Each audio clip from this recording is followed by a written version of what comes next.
Hi guys, Haley here. So someone from the Bible that I've been relating to a lot recently is often referred to as Doubting Thomas.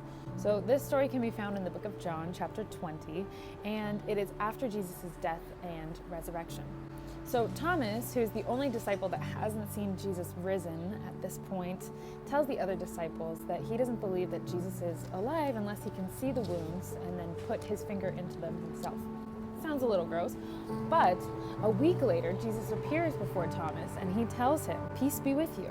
Then in verse 27, he says, "Put your finger here, see my hands, reach out your hand and put it into my side. Stop doubting and believe."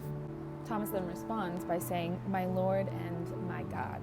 There are a couple things that I find really interesting and comforting in this story. One of them being that when Jesus appears to Thomas, he comes and says, "Peace be with you." He approaches him with grace, with kindness, and he doesn't shame Thomas for his doubt, but he presents him with the opportunity to address it by presenting him with his wound. But it's up to Thomas to then put his finger into the wound. Now, something that I've been really comforted by in this story that I'd never noticed before is that Jesus waits a week before he appears to Thomas. He gives him the space to struggle and wrestle with his doubts, and then he appears in grace and presents his wounds for Thomas to then put his finger into. Now, you might be doubting whether or not God's in control or struggling with something inside of you, but we can rest assured that Jesus will always show up and always present this wound for us to put our finger into.